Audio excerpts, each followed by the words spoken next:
Hello there, it's Mike. Oh, and it's Katie. And this week it's episode 145. What are we talking about this week, Katie? This week it's Shang-Chi and the Legend of the Ten Rings. This week on Cup of Red.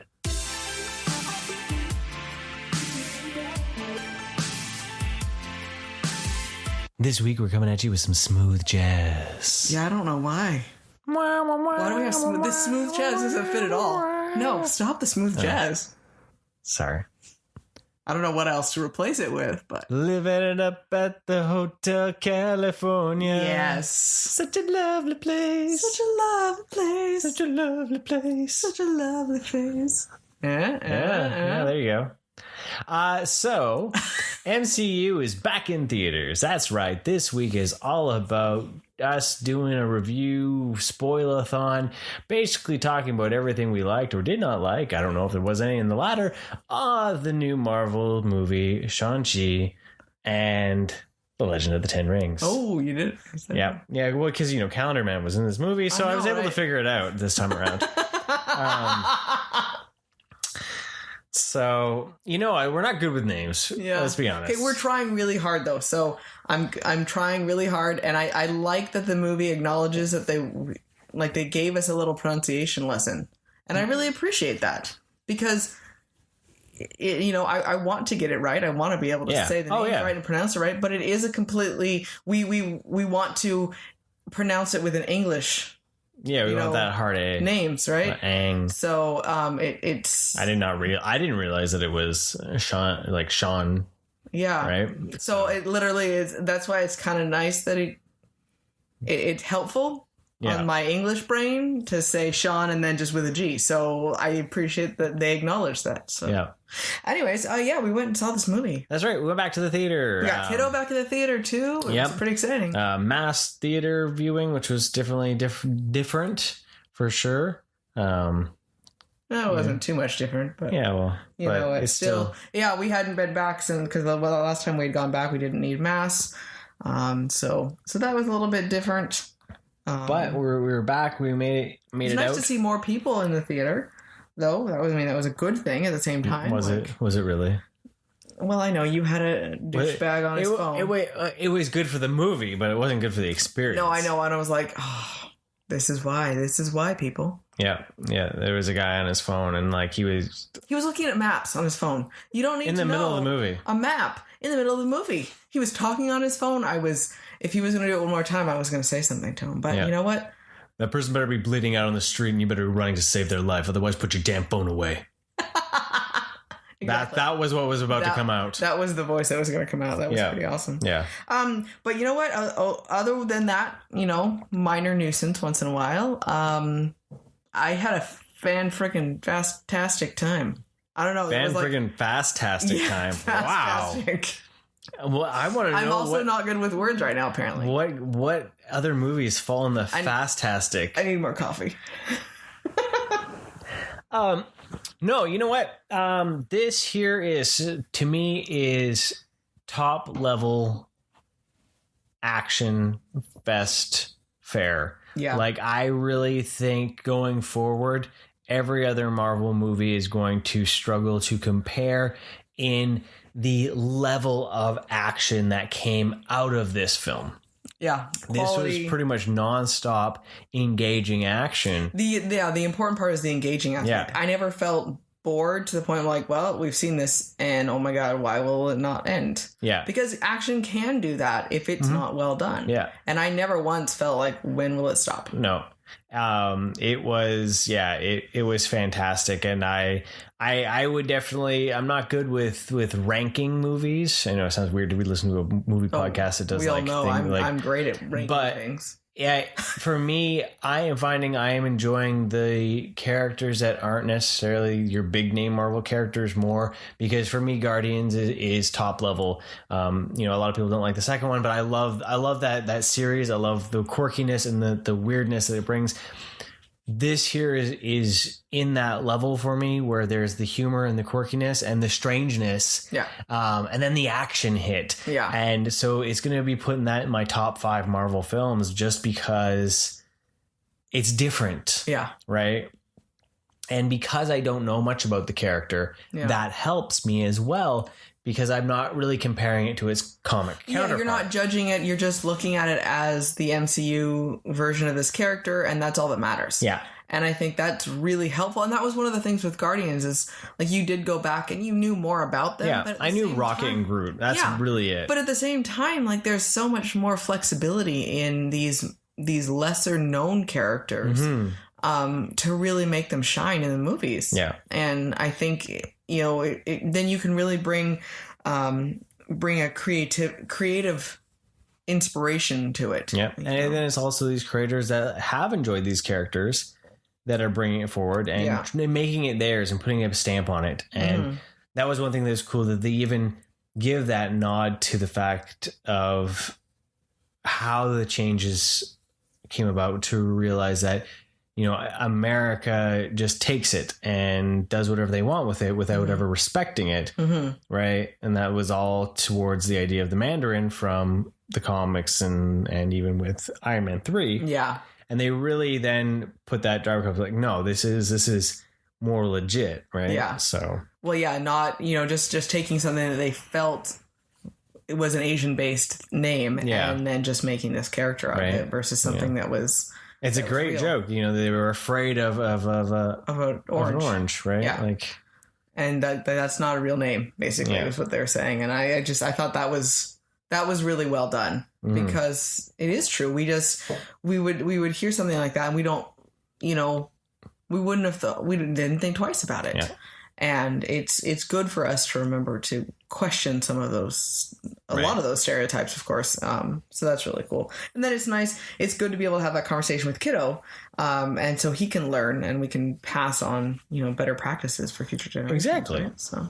So this one's going to be full spoilers because, we're super excited. Yeah, no, you know what? There wasn't really anything, you know, I'm going to go off the bat and say there wasn't really anything I didn't really like in the movie.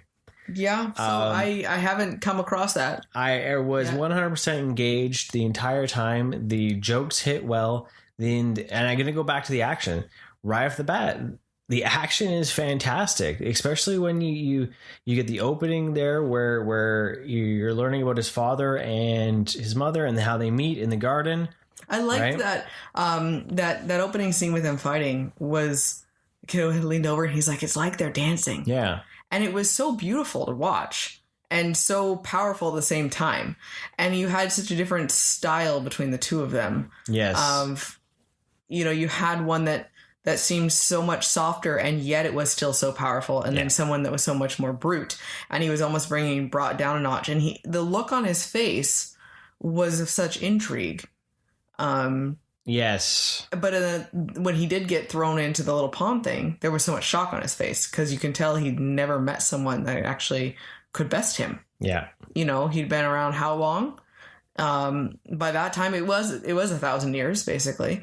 And I love that. You know, it is that idea, though, that's that common concept of something that is so powerful that when you actually find something that can kind of rival you, then it's very intriguing. If there's a fine line between I need to conquer it and I need to have it nearby, right? Yeah. And it's this wonder about it, right? Oh yeah. So it really was like, well, how is this gonna turn into something like this is? So that's what I really like that. I like the dance of it. Oh, it was just a beautiful scene. Like this, the just the choreographic nature of the entire thing. Like it just was super engaging. Yeah. Right. It was just pretty to look at. Yeah, exactly. Right. The camera moved around just enough. Yeah. To give it flow and movement with the characters. It wasn't spinning around it. It wasn't too static. It was nice movement. Yeah. Like that. And I thought it was interesting when she just disappeared, right? And it's like, well, what just happened, you know? So I liked throughout, and it started right away, is I liked the use of learning about the history and also having the present. So you have that little mini, you know, background history, but it also kind of fell into it in itself was being told in the past. Yeah. And then, you know, kind of building on that. Right? Yeah, they did a good job with the flashback sequences, placing them where they needed to be to propel the story forward. Yeah. It wasn't like they gave you the entirety at the beginning. They gave you just enough that you knew where you were needing to go. and then continued to drop where it needed to be to In little perpetuate bits and the pieces. story forward, right? Yeah.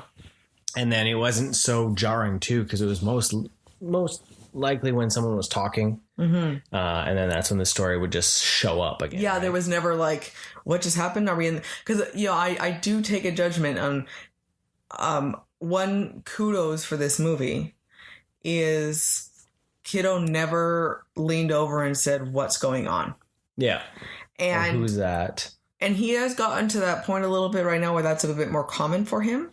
So the fact that he didn't say that and he's been able to positively talk about the movie and put the pieces together, he never was confused. Yeah. So it laid itself out really well with those flashbacks because those can be confusing if you don't pick up on little tiny clues or you have understanding of history or anything like that. Oddly enough, like Black Widow really confused him. Yes. Right? But this, he was bang on. So it showed then the subject matter interested in him and intrigued him enough to care. Yeah. But Black Widow didn't. Yeah, exactly. Right. And so it was just a better, more fluid story. Right. Yeah. So, but yeah, it was definitely interesting showing him, where flashback and it shows then all of a sudden you jump forward and then you have this kid and I'm like, okay, so now this is probably where it's going to be. Okay. So this is going to be the dad. Cause I was trying to figure out like, how is it going to be playing into all of this? Yeah. One thing I liked is that you didn't find out he had a sister then. You find out later, so because you didn't need to know at the time. It didn't matter for the story. It just kept the flow going. It kept the intrigue of how the story moved, right? Yeah, so you had that same shock almost with Katie finding out that he had a sister. It's like you kind of along with the character, right? Yeah, totally. But I really enjoyed Awkwafina in this. Yeah. Like, she did a really good job in it. She was just humorous enough, but also brought in the seriousness that she does do in her dramatic roles. Yeah. That I thought was really good. Yeah. So. Yeah, I think I really liked the introduction. I didn't know really what to feel of the character, like, because I don't know anything about it.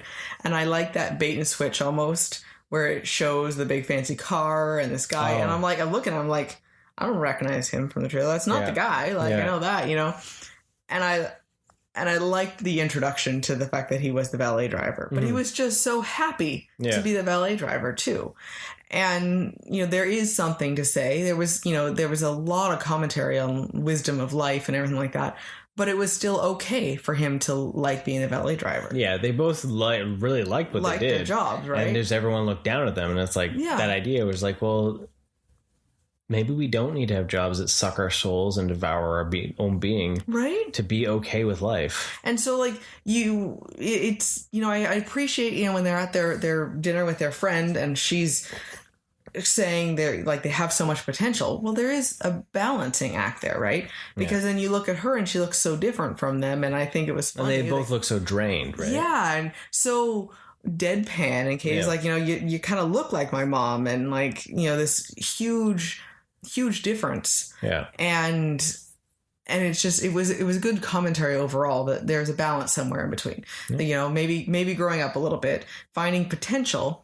But it doesn't have to be what everyone tells you that it has to be, and it doesn't have, not soul sucking and everything like that, right? Right. So I like that because it did such a good job of character development for them right off the bat of what they kind of really cared about. That they weren't. I think it's very common now to see. I sound old saying this. Young people in movies either hate where they are, or always have like these impossible type dreams, where it was a little bit more of like, okay, I can see myself like that. And I can still appreciate that maybe I'm not having a potential. And, so it felt more real feeling. Yeah. And I liked that. So. More grounded almost. Yeah. Or as fantastical as the movie was, it had a more grounding to it almost. Yeah. Which was kind of cool to see. When they got into the bus fight scene, we'd already seen quite a bit of that in the trailers and stuff. It was awesome because I didn't remember any of it in the trailers. What was nice, though, that it was extended enough of a scene that I never felt gypped. I never felt like, wow, they showed every other trailer. they held back on those so that when we got that bus fight scene, it still felt impressive and it still felt amazing and it still felt like, holy crap, where did this come from? And is this where we're going with this movie? Because it was such an awesome introduction. The just how, it's what I look for when I want to see an action movie this type. Like I one of the first things I said when we left was like, if the Power Ranger reboot had felt like this for action level, it wouldn't have failed. Yeah. Because the action, it was just superb. Yeah. Like, just those fight choreographs were so good. I love it was like watching one of those like old Jackie Chan movie. Oh yeah. Right? Well, where because with his jacket he used his environment. Yeah. And that was what I loved. Yeah, his jacket moving around, he used the bars, he would swing around, moving around the scene itself. Mm-hmm. He wasn't just reliant on his body itself. Yeah, it wasn't just the power, it was also the maneuverability. Yeah. And yeah. It was quick thinking, paying attention to surroundings, using what you could.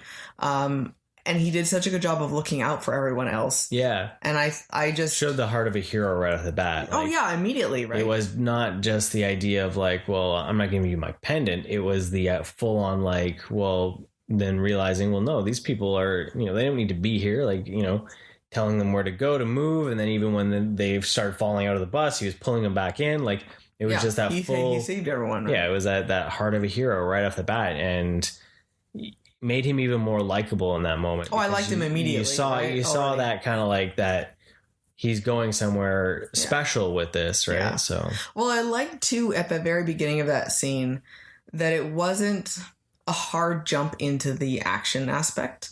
That at first you couldn't tell if it was just a regular mugging or something different. It wasn't like, oh, here's the bad guys. Yeah. It seemed like it was a little strange because he was very focused on the pendant. Yeah. But at the same time, okay, it looks kind of like a gem. Maybe it was a mugging, and then when you see the other guys, then you're like, wait a second, no, something is up. And I loved that you had no idea that he was going to whip out all this skill. Yeah.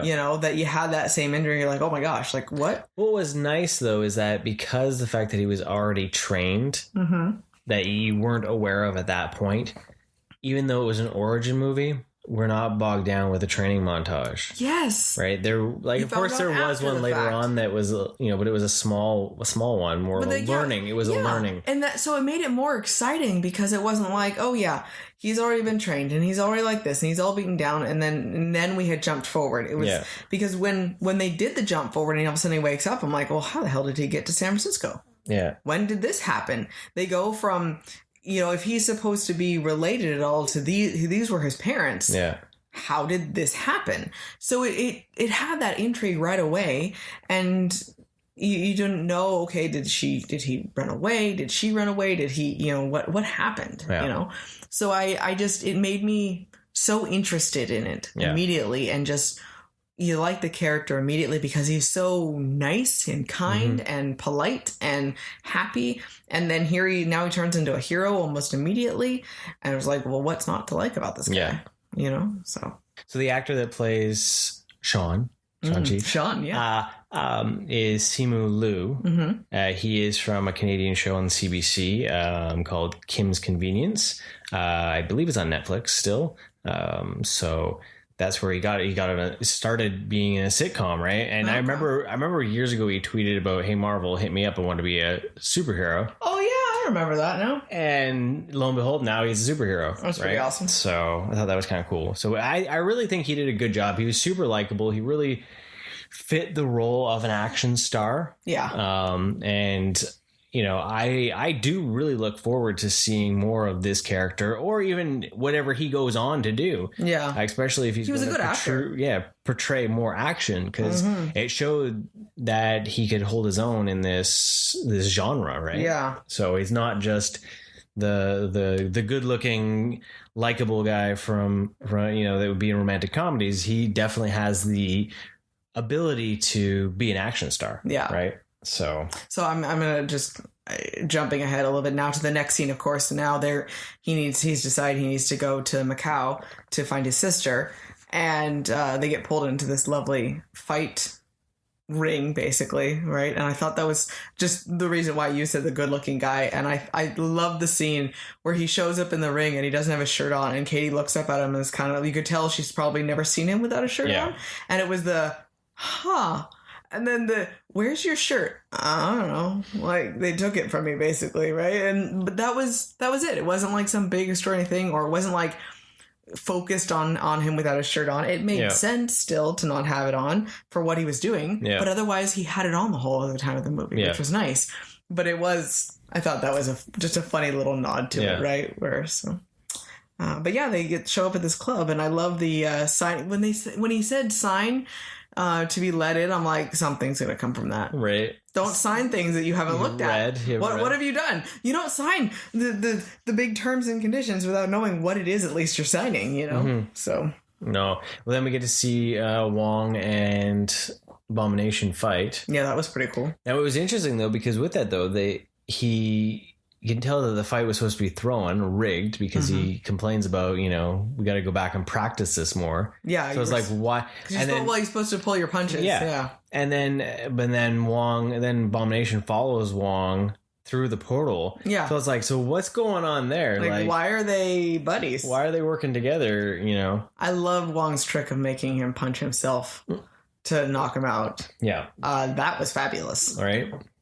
Like that played. That's a good use of your power right there, dude. Yeah, with the portal. Use their own portal, their own strength power against them, right? So, but yeah, so then you get to find that I thought that was interesting, because she's got to be here, so she's probably a fighter then, because they had showed when he had thought about it, it showed that she was training. So then I'm like, okay, well, then maybe she is a fighter here, Definitely out of left field though that she was the fighter, and then that she owned the place and was running it, right? But she took advantage of getting some of her emotions out on him, for sure. Oh yeah, she kicked his ass, right? Good. Like, damn.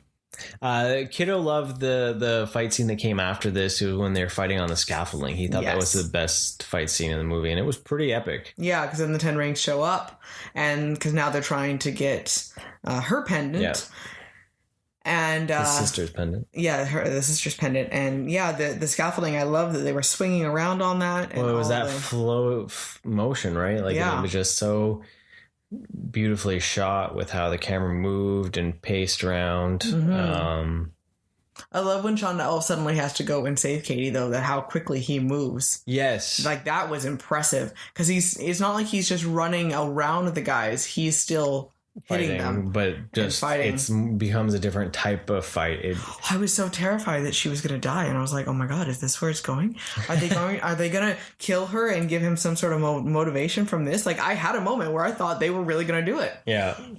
Well, I think it also just played into the fact that with her grandmother asking when they're going to get married, and then those little breadcrumbs that kind of like show that their relationship is closer than they realize. Yeah. And then the moment where he does see that she's in trouble, and his drive just kicks in, and he's just able to go through them like a bulldozer. Yeah. Right, you can tell that he really does love her. Then, yeah. You know, and even if it doesn't go anywhere romantically, his care is so much there. Yeah. Right. They have such a deep connection, right? Yeah. And everyone knows how much I love tons of romance in movies. I loved that was the marriage comment, and then that was the extent of something more romantic. Otherwise, it was just a deep connection, so it felt legitimate and real. And I am 100% okay with how they portrayed it, but there wasn't any awkward romance part. Yeah. So when in the future, I do hope it happens.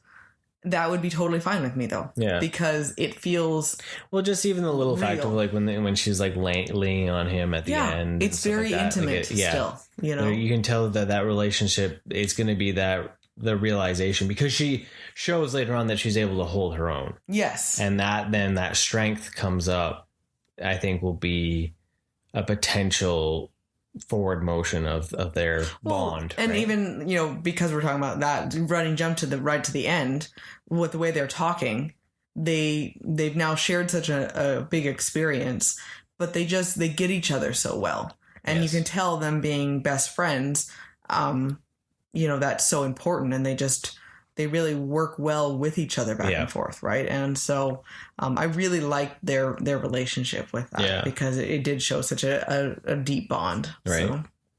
So yeah, so now now the sister understands that it's legitimate and that dad is after them, and the pendants now are both gone. And then they're being taken. Dad shows up and they're being taken back home. Yeah. So shit's hit the fan. And then you go through more of their past and whatnot, and the realization that how broken the father is because the mother had died. Mm-hmm. And you find out all about how the relationship, he'd pretty much given up the 10 rings. They both gave up their power. Yeah. And then once she dies, then he picks up the rings again because he has nothing else to run to. And instead of taking care of the family, the way he thinks he's going to take care of the family is to gain more power, right? Yeah. Well, he needs to get revenge. Well, it's that idea, though. What breaks, how many times have we seen that story? What breaks someone is that the fear that they weren't able to protect the ones they love. Yeah. And it never, ever, when they panic and they react after the fact, it never turns into something helpful. It always turns into something that hurts more people, because they never actually run towards helping the people that are left. Yeah. They do something drastic to make it worse because they think that it was somehow going to make it. And that's what happened is he pushes his daughter away, makes her lesser, and then forces his son to train like some of his assassins. Yeah. Right. So then it's the idea that event and picking up the rings again, instead of just being a father, he becomes a warrior again. Right. Well, and it's interesting then when you find out who actually killed her and that it was his own past coming back to haunt him, then you know that that's also playing part into it too, where he knows he's responsible for it. Yeah. And when he snaps at Sean about not helping and not doing anything, it's like he was how old? Mm-hmm. He couldn't have done anything. He hadn't trained. He was 7 or 6. Yeah. So you're just throwing out anger. And what you're really angry about is that you weren't there to stop it. Yeah. Because if you had been there, it would have been that difference. Or if you had never made that enemy, it would have made that difference. But he doesn't want to take responsibility and he's trying so hard to fix it. Yeah. And there's nothing he can do to fix it. Right. Yeah. So there's so much depth to it. Oh, there was a lot. I think that's one of the reasons why I really like this too, is because there's so much action, there's heart and drama, but there was a lot of wisdom in it and commentary and story levels and everything. And Marvel movies didn't really have that in the beginning, and they gained more heart in them, I think, over the phases here. And I think that's one of the reasons why when those ones have, like, even Guardians, and Guardians 2, there was so much more heart to them, and being able to relate to them on a more grounded level. And I think that's why I think in the whole, for Marvel movies, because everyone has their favorites or their parts that there's their favorites. It really depends, I think, on where you are as a person. Depends on where you're going to click, because they have so many genres within it. It's just not an MCU. They have their own genres. Yeah. Right. And that realization of those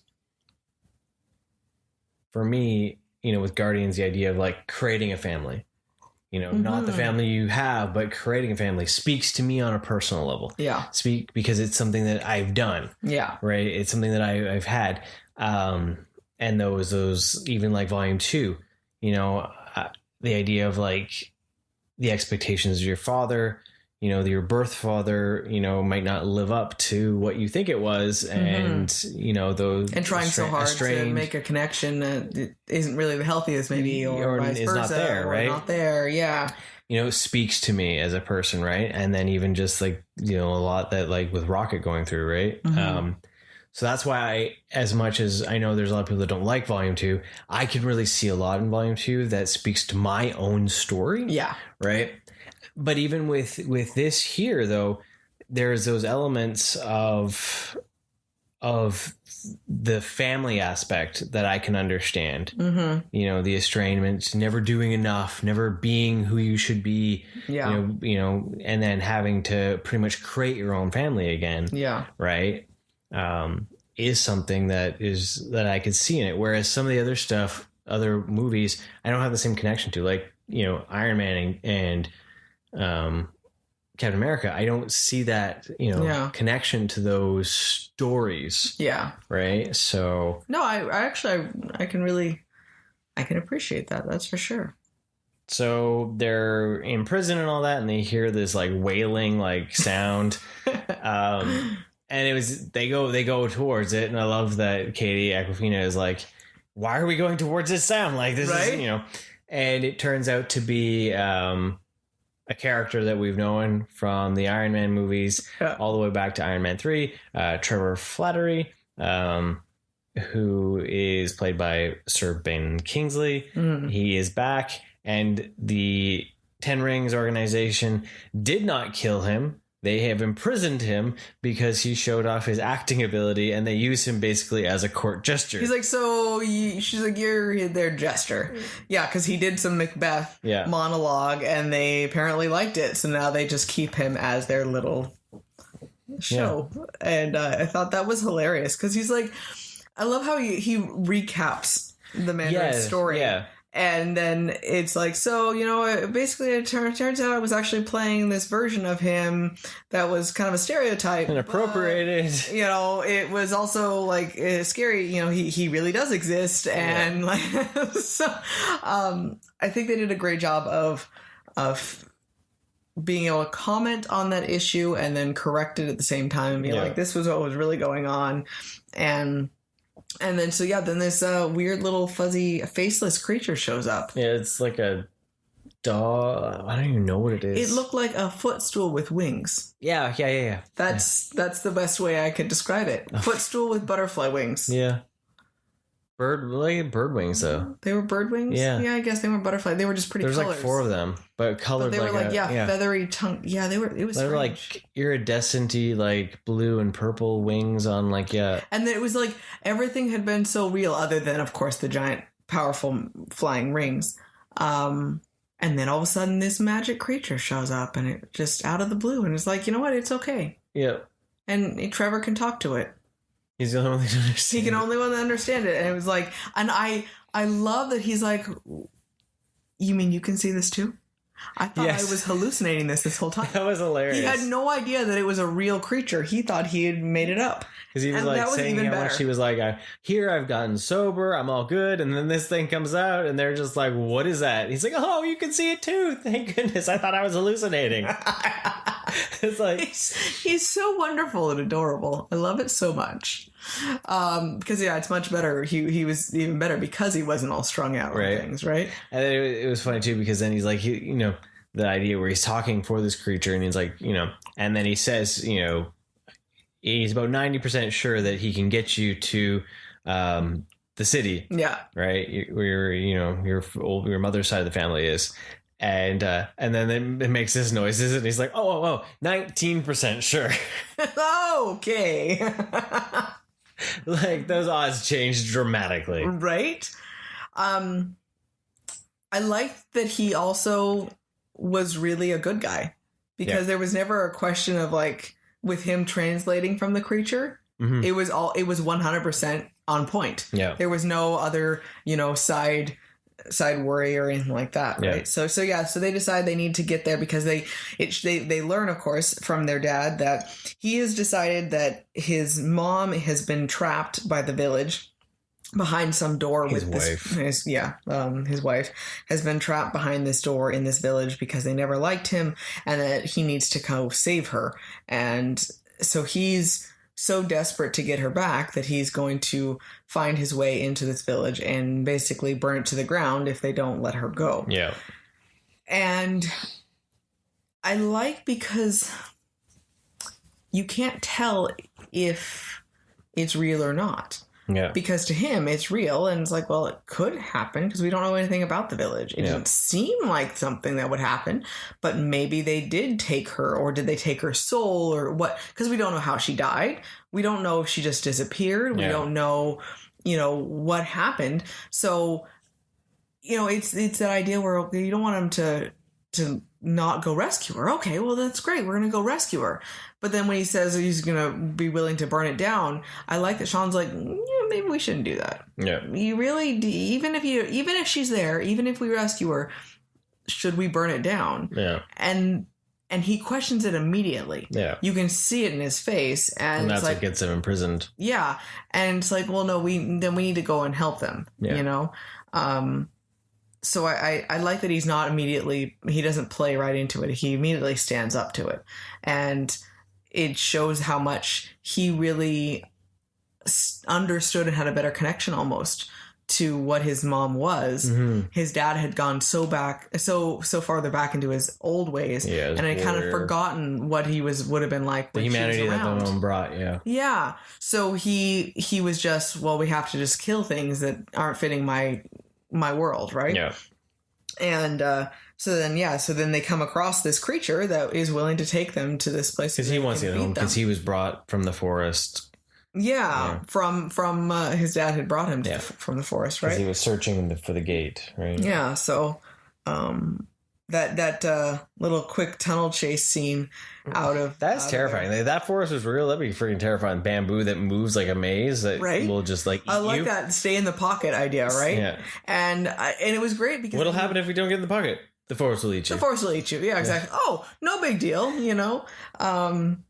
So skills right there, you know. Valet skills, you know, saved their life. She knowing how to drive saved their life for it, right? Yeah. It's driving through a forest that'll eat you. It was a small pocket, man. Mm-hmm. Like there was no way that someone could actually have gone that way if they weren't in a car like that. I mean, she was pedaled on the floor there. And that's why his father was only able to get through, because the one time a year it opens up. Yeah, so it was a very well protected place. Yeah. And I love that they made it there, right? And there wasn't any question like, okay, well now we're supposed to go through this waterfall. Okay, we're just going to keep going because so far everything you've said has been correct. So why not keep going, right? And this like weird tunnel dimension, because it's supposed to be in a different dimension, isn't it? Something like that, or different. That's what they had said. It was like a god dimension, yeah. Right? Because it almost looked like a Doc Strange wormhole looking thing. Yeah, the stick tunnel thing. They transport through water. It was all the magical water. I like that. Oh, way back before this, I like the water map. That was really cool. Like that whole scene was so artfully done. Yeah. You know, with it, the water coming out of the dragon and like it's all floating around. Okay, why is there water floating around? And then it drops down and shows the forest. Oh, it's so pretty. Yeah. So pretty. I love when they get there and you get to see all the mystical creatures. Oh, yeah. Right? Like the Kitsum is there, the fox, the nine tails, and his babies. I told Kiddo right away. I was like, it looks like Pokemon. He's like, yeah, it does. It's awesome. The lions and the all the creatures. Like, it was cool to see all those little horse things. Yeah. Those are really, the creature, everything was just so pretty. Right, I was like, it's so magical looking. It's fun to see that culture come to life on screen and with so much regard for it, and like it was not treated poorly, right? Like, yeah, they were so beautiful. Yeah, so much color, so much. It was such a lush world too, and you know, I think sometimes too that culture has been painted as very harsh, and because they have a very strong warrior culture as well. Yeah. But we've missed some of that beauty that can also be there, and the softness that is. I think with possibly some of the political nature, overshadows the art and the storytelling and and all that comes from the culture, right? Yeah, we get too caught up in the current political climate versus their long, rich history that they have, right?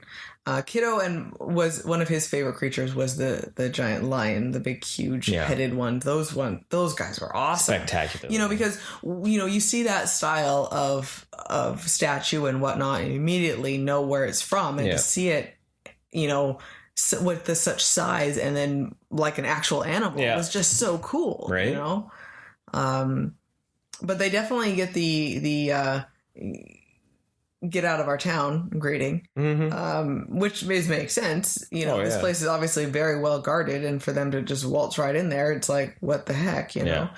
And And I like that they start talking right away. They aren't. There was no cryptic. It was just like, boom. It's like, this is what's going on, and, luckily then because they have family members there. And, their aunt played by Michelle Yeoh. Yeah. So, I can't believe that she's 60.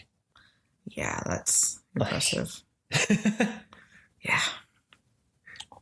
It's like, I can't remember her name. The one that plays Fennec and was the voice of Mulan and all that. She's like super. She's impressive. In her 50s too, right? And you're just like, it sets the standard really high. Like, damn, it's impressive. But what I have gotten out of this is I because I know I'll never be able to be a martial artist, because that was my first thought that I wanted to be. I support it. Second was you suggested at least maybe doing some like Tai Chi or something of that nature.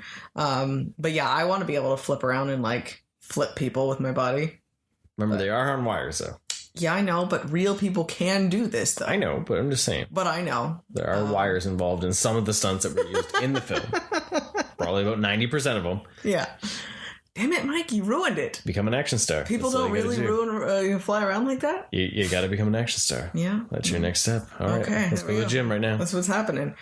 Peace out, podcast. We're going to be an action stars.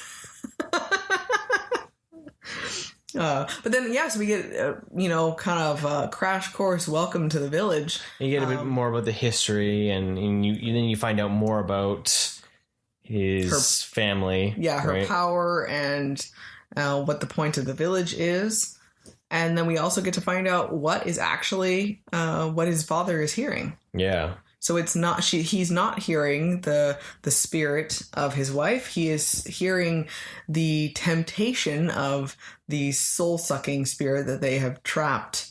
Basically a giant dragon devil thing, that destroyer of worlds that they have trapped, and he's basically promises your greatest desire in order to lure you there, and he knows that the 10 rings would have the power to break down this gate, so he's taking advantage of it. Exactly. And so it's that in itself is a perfect commentary on how fragile people can be, especially if you haven't dealt with grief of a loss and haven't truly accepted the loss, as difficult as it can be, but how easy you could be to be manipulated, and people and things can take advantage of that. And Paul is just in line with the idea of people, that the idea of demons in Christianity and all that, the idea that if you're looking for something, a demon will give you what you need to move forward. To do something for themselves, but they take advantage of that weakness that is there, and our desperation to find something that we have lost, right? And so, he had always preached to his son growing up that he needed to be strong of body and mind, and it shows, though, that his mind had faltered. Yeah. And it wasn't, I don't think he had probably ever dealt with grief, right? Because this is the first person that he had actually loved. After 1,000 years, you finally find some attachment to something, and then it got ripped from him, and he couldn't handle that. Yeah. And I don't blame him. I mean, you live long enough, you would have had to not have attachment to things. You would have had to see things come and go. And it would have been difficult, but it showed that he didn't know how to deal with that. He had never strengthened his emotional support and his mind to be able to handle that. Yeah. And, the world could now end because of it. Right. So they know that his attack is coming, so they, they're fortifying everything, and they fight with dragon scale. It's all armor. Donated dragon scales, because that's what can defeat them, right? The Great Protector is a dragon that they have, and that's the source of their power, basically. And we had learned that of bits and pieces when his mom had it was the idea of living to her stories that she had said was the Great Protector. And they basically, the only thing that can hurt these are the dragon scales thing they have. And they have these outfits that their aunt had given them, that his mom had basically requested that she provide for some time in the future. And so that's where he gets his actual red shirt outfit. There is then it's the scale, the dragon scale from it, right? So, and And then you have Katie, actually, she accidentally gets roped into bringing out this bow and arrow out to the training ground there. And basically the lady's like, well, no, let her shoot, you know? Yeah. And I like the wisdom because she's like, you know what? I appreciate you guys, you know what you want and you just go for it and you just practice, you just focus on this thing. And I basically I get good enough at something and then I move to something else. And I think I know me and Mike even struggle with that. Oh yeah. And I think a lot of people do. And I like that the lady's wisdom was, if,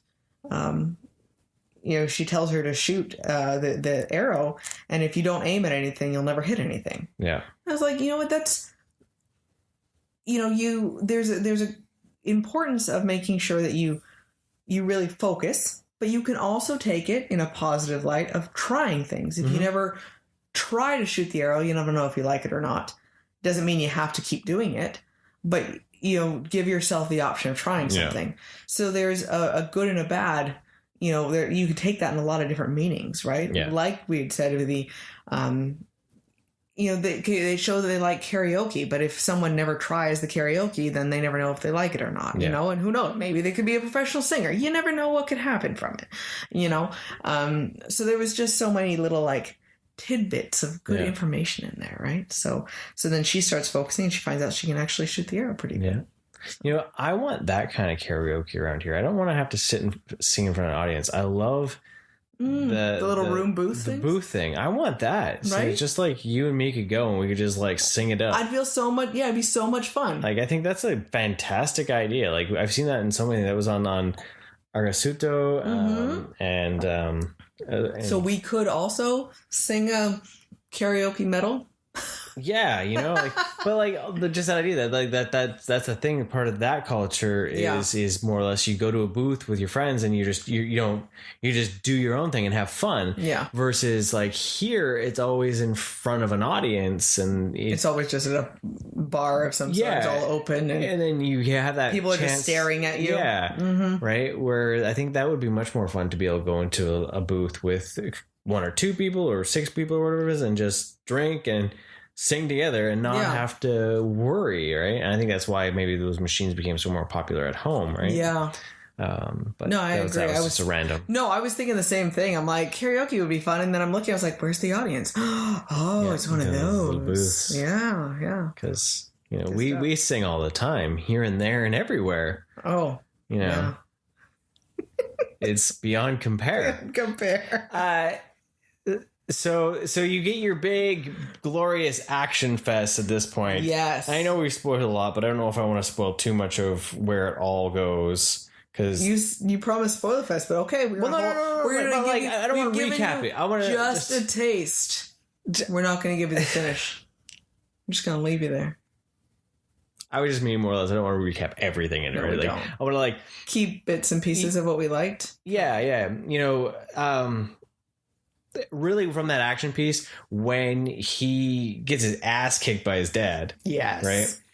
And the dragon comes out. Well, so Kiddo after that, he was just like... He was shaking his arms up in the air in great joy. The moment the dragon came out of the water. Well, the first thing he said to me when the credits were rolling, he's like, Mom, I was so worried.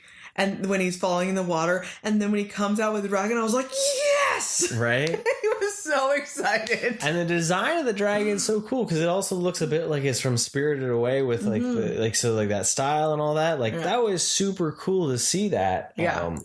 And well, it really looked like a traditional dragon from their culture, right? And is it going around and it's eating the soul suckers? Those soul suckers are terrifying. Well, because there's only one way to defeat them is with a dragon scale weapon. I couldn't believe that the guy was actually hitting this thing and it was just cutting through tearing apart and going back together. I was just like, oh shit, they are in for some... And I like how quickly he was like, okay, we should work together. Yeah.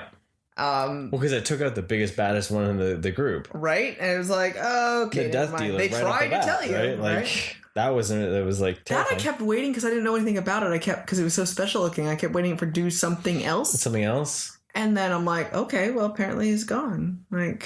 Or is it just the idea of the second in command and that's their concept for it? Yeah.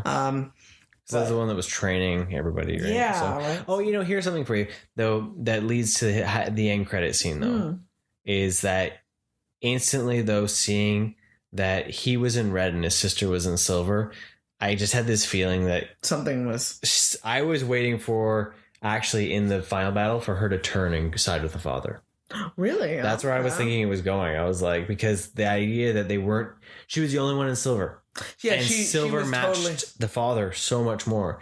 So it shows then that the entire village was all in red, so he was much more on that side of the family. Yeah. Yeah. And in her silver costume, the dad was black and silver. And it had some blue in it. But like, yeah. So I was like full on ready for her to switch. Yeah. Right. And once you get to that end, and then you find you're like, oh, okay, yeah, that fits. It was right in it. It wasn't that much of a shock for it. Not at all. But that foreshadowing was even more really right because, there, right? Like they were different, but yeah. So with the comment of talking about how broken his dad was, and the idea that he wasn't because he couldn't handle his grief and his mind was kind of broken from that.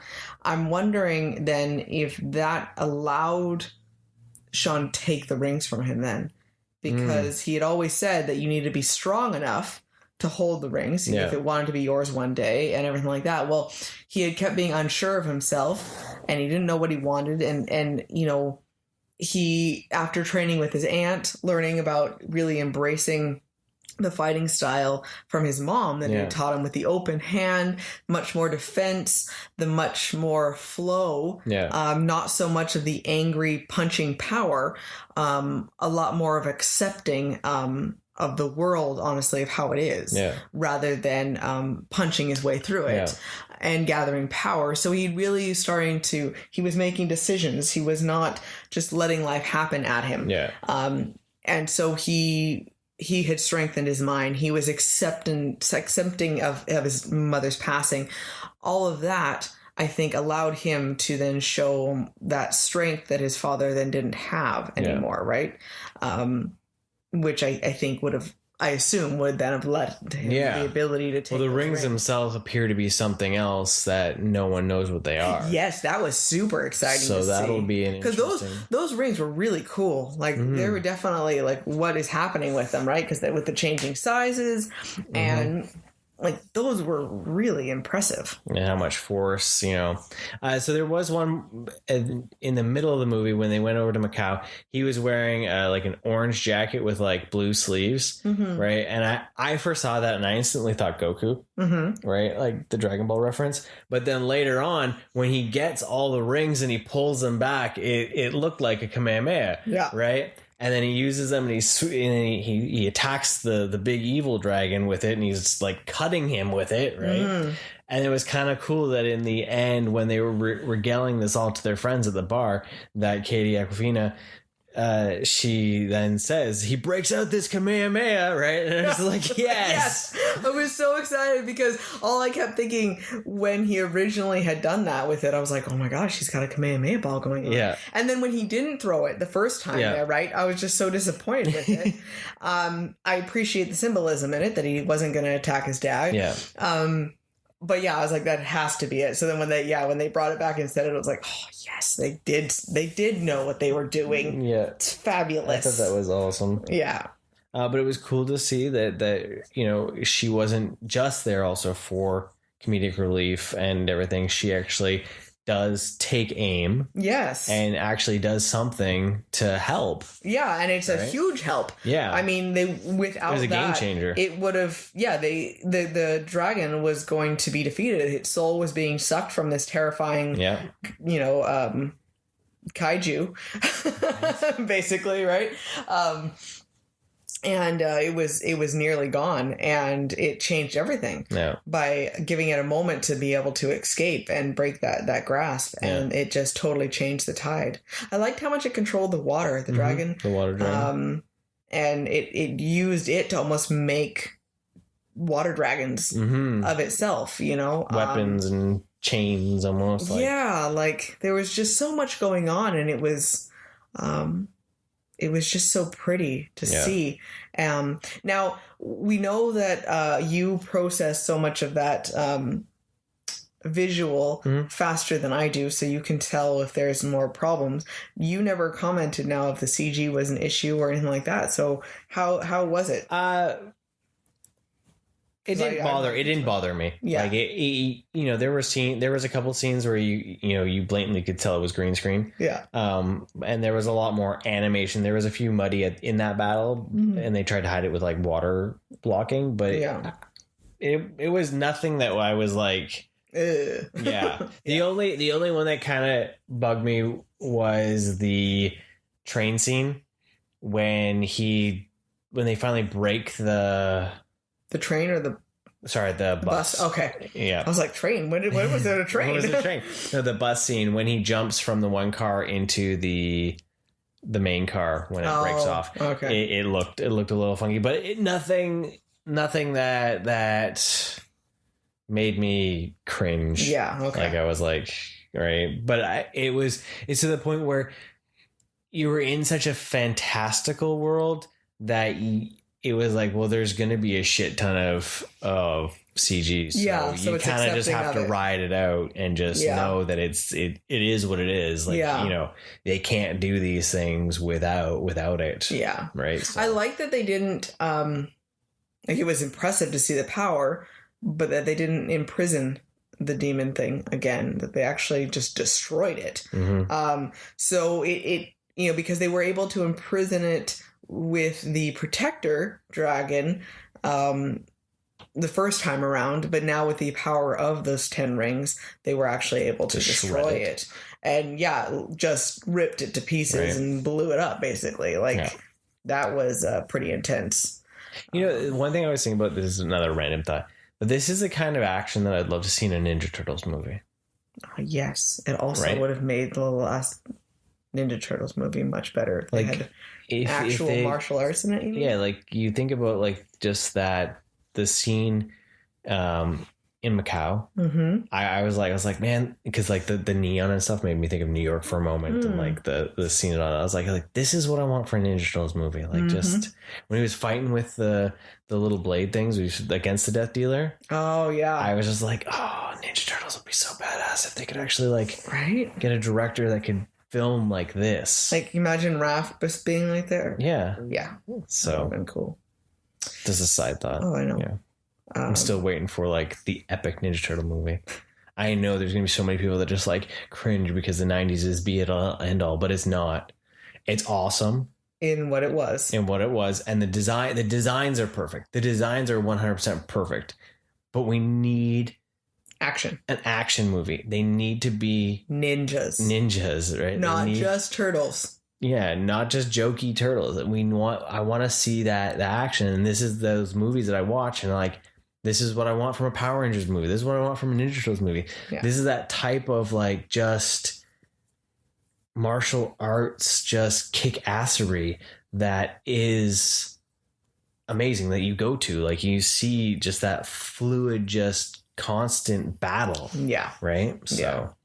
Well, yeah, it was so awesome. And that's why I say this movie is going to put the rest of the MCU at a handicap, because it's like the action level for this is so amazing. Mm-hmm. And I think it's probably some of the best fight scenes that Marvel's ever done. Yeah, I agree.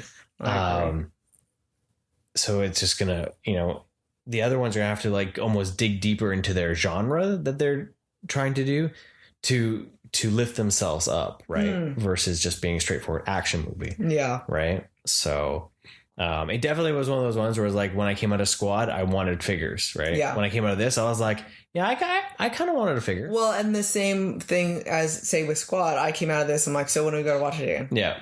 Like, I would go and watch it again. Yeah. I think these were moments where it was like, as much as the theater experience was awesome and the big sound and the big screen and all that was awesome, I'm kind of sad it wasn't on Disney Plus, because I would literally be like hitting play again, like tonight or tomorrow to watch it again. Yeah. And if it was on there. It's so exciting because, when some of the new movies did come out, even if they were just at home, I thought, okay, well, it's new movies. Like, we're just super excited. And as much as it was like, it was enjoyable, Squad, and now this was just like, yes, Yeah. like hell yeah, we got new movies. That was the level And of even like excitement, there's right? been So- ones that we've enjoyed. Like, you know, even like I enjoyed Jungle Cruise and I enjoyed Widow, but neither of them were to the point where I was like, I want to watch them again. yeah, And these utter last joy two, of it, right? yeah, these last two like Yeah. gives me the hope of like the popcorn Hollywood flick. Yeah. Finally again, right? Right. And I like so let's just finish this movie off there with that. I like that that it didn't drag on too much afterwards. The battle was there, and then it had them recapping things back with their friends in New York. Yeah, that was a fun was an tying awesome back end. because it was also then it showed it was kind of like the shawarma scene, Yes. right, where it was like the idea of like, well, we're heroes, but guess what? We're just normal people still, right? Yeah. Like, and this is our life still, right? So. And then, their friends just like, yeah, right. Like, you're totally BSing me. Yeah. Like, you just How are long- making fun of me. Yeah. And you come back with this big old fancy tale. But then Wong shows up Right. behind them. And it's like, It's awesome too that he just walks up and drinks their drink. right? It's like, Then you mentioned, you said he looks worn. Like, it shows then, like, I want to know exactly where this fits where does into it fit? Because, everything. yeah, he looks tired. The fact that he just walks in and just pounds back their drinks before he says, you Right. guys, we got to go talk, right? Like, Yeah. Yeah, it was such a simple introduction, you know, and I thought that was hilarious. And it was like, okay, well, maybe they aren't joking. Like, okay, I guess I love he's just saying his name over and over again. He's like, present? Raises his Yeah. hand. He looked like school or something. Yeah. Like, I'm what? Yeah. Like, what is happening? But yeah, that whole scene then with Banner and Captain Marvel, that See, and that's ripping where I apart want to those know scenes, the rings. where all this is placed, because Banner's still got his arm in a sling, Mm-hmm. but Carol has long hair. Yeah. So, because she had short hair in Endgame. Yep. So, and that it takes time to grow that much hair. Yes. So She doesn't have magic hair. maybe she does. Maybe she might grow her hair faster, but at the same time, we wouldn't assume that. she flexes and it grows 5 inches. I don't know. I doubt it. Maybe then. Maybe Bruce is just permanently broken, or I don't know. Maybe. But he was also gray. Yeah, he looked old, Like old. that was a bit surprising. But the ring, anyway. Sorry. No, it's okay. So the ring, they were like Iron Man pulling it apart like a machine. Yeah. Almost like different layers of it, and then they say that it's sending out a message. Yeah, it was like a homing beacon. And that they felt it as soon as he started using it, so it was Yeah. like activated almost. Yeah. Then, because if they had no idea that it was around or how old and it they was, don't know what technology it is. So then, with Sean using it, it was activated into this beacon because then they felt it. So is it celestial? Because then with Captain Marvel there, she said it wasn't any technology she knew about. Yeah. But so you're wondering, because it seems like they're bringing in some more cosmic characters now in these next phases. Is it going to be Something more bigger, cosmic based? Like, yeah. Because I know the wonderment if Galactus is part of this final phase. Yeah. Like, because eventually Fantastic Four is coming back. Thanos, right? Right.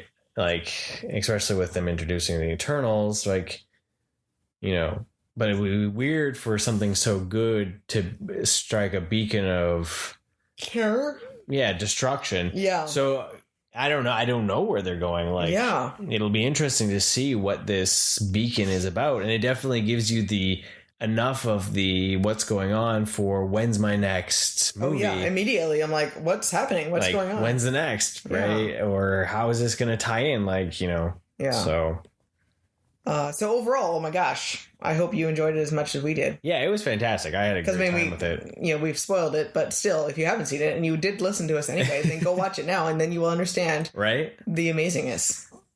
So, but yeah, I totally wanted to snag a figure from that because I was sad we couldn't buy. There was nothing at GameStop, so right. We'll have to hopefully hit up Toy Traders one day and see if they still have. But by the time that, who knows? Probably gone now. Yeah. But our title card was provided to us by Joe on Instagram. Plastic_in_action.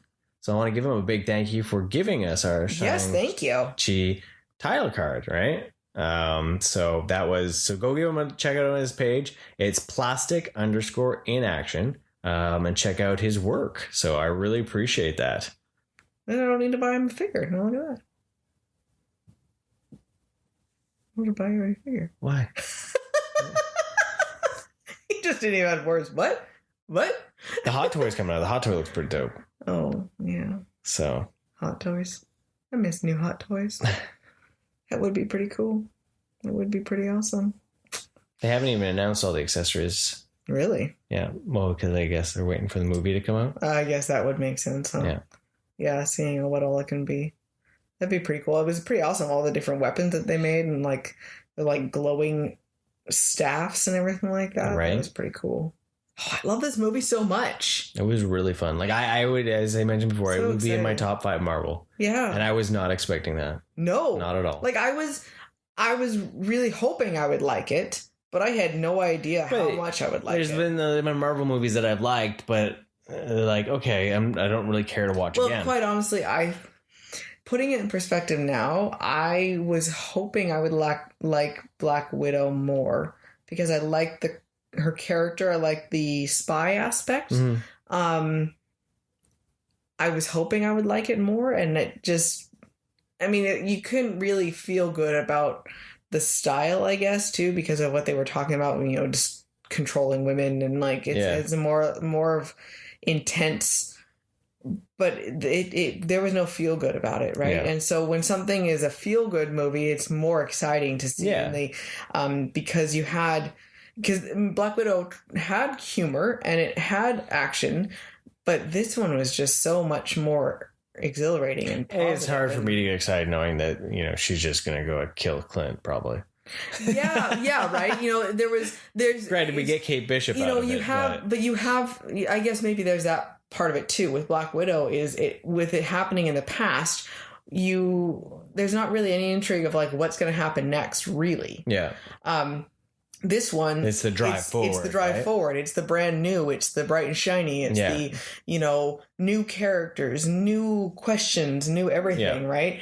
And, you know, they have this blip in the beginning that mentions the idea of Thanos, but that was it. You know, it wasn't hung up on that. And, you know, so I think that was the other thing too, is, you know, you had it, you know, talked about the idea of like the postpartum blip issue, not postpartum, but post blip issues, but that was about it, you know. So it was really this new move forward, and and that's exciting because it's the first that's really propelling this next phase forward, right? So I know we still had Spider-Man that kind of was propelling it forward with but that was very much more centralized, right? Yeah, it's his world. You know, especially because, you know, it's not as ingrained. No Way Home is going to deal mainly with his. Yes, it's going to open up the multiverse, right? Mm-hmm. But this is going potentially past that. This is a different road of this giant wheel that's being you know. And then, you know, because it was great to see the end scene with the other characters and bringing that in. You know, I love the connection of things. Yeah, right. Because then it ties it to the fact that he's part of potentially the Avengers as well, right? Yeah. So So okay, I think we've spewed our excitement too much. Yeah. So we're on the road, moves forward. The next Marvel movie is the Eternals, and that is November or October? November? Sure. I'm actually really excited about that because it's another one of those ones I don't know anything about whatsoever. I know nothing about the Eternals. And I've seen the trailer enough now. We saw it right before this movie too. And I'm hopeful that because I don't know anything about it, that it will be interesting. November 5th is what they're saying. Okay. Hopefully. And you know, mystical and exciting like that. I hope it doesn't get bogged down with too much existential philosophy and everything like that. I think it'll be a trip at least, but it's not going to be as light and fluffy as this. No, not at all. It's definitely it looks like a science fiction drama. Yeah.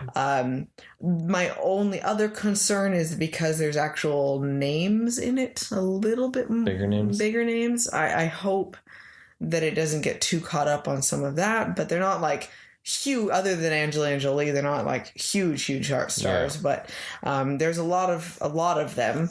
So it's a big team. Yeah, so I'm interested in it though, for sure. And then Spider-Man would be the next one after that. And the excitement level for Spider-Man No Way Home is beyond, because Doc Strange is in it somehow. But I think because with the fact that they're opening up the multiverse this, and the fact that we're potentially seeing characters from past Spider-Man movies, could be a trip. Yeah. And not could, it will be. It will be. Yeah. It's just a matter of how it's handled, right? It's definitely going to be a wild ride. And I don't want to speculate too much about what's happening, because it'll only be a disappointment. Yeah, it'll set up a precedence of what you want to happen versus what is actually going to happen. So that's why I'm going on what little we know from the trailers. I'm trying to leave it at that, because I don't want to feel disappointed if it doesn't go where my fan fiction in my head thinks it's going to go. I agree. With all the rumors and spoilers that are floating around, because you can throw anything on the internet and have it stick for a while before it's debunked, right? I think more people should live by that model, that just listen to the trailer and then let it happen, and then make the judgment from there. Because if you set it up, get off your damn phone and watch the movie. Because if you're on your phone, you're not watching the movie, so you're gonna miss shit, and then you're gonna say something sucked. But you know what? You were on your damn phone, so get off the movie. Sorry. And there was Mike's soapbox about the guy at the theater. It's okay. I think we have watched things, and a lot of cases, because our phones are so easy to get caught up on things. Yeah. I worry sometimes, because when I see people complain about things, and this is my soapbox, this is just me, I worry that maybe we aren't full on watching things. Yeah. And we're not seeing all the nuances and all the foreshadowing, and really getting the comprehension that is built into the layering of the stories. Because there's a lot of times where I'll be like, damn, that movie was awesome. People are like, oh, it sucked, blah, blah, blah, blah. And I was like, well, what didn't I see that you apparently saw? And a lot of people can't answer me. Well, right? I know I'm guilty of that sometimes. If I get caught up on my phone, even a TV show, let's say, if I take a moment and something on my phone grabs my attention, and then I'm just like, it's no different than a conversation. Sure, whatever. And then you're like, how did we get to this point? What did I do? What did you say? Yeah. And then you're looking like, okay, I missed something, and maybe okay, this is how they got over here. But you don't see. Like a foreshadowing or something like that. Yeah. That maybe those plot holes are created by our lack of paying attention. Exactly. And I think that's one thing that COVID may have also created bigger for a lot of people, is that when we watch stuff at home, well, maybe we were working when we were watching and we didn't actually watch. Yeah. And see, our focus should be on the screen, because that's what we paid to see. Yeah. And focus on that, and only that. No one else around us. Just focus on that. You're there for 2 hours. Focus on that moment. Yeah. And so you should be going and focusing on Shang-Chi. There you go. Thanks for joining us for one. Have a wonderful day. And stay rad, dudes.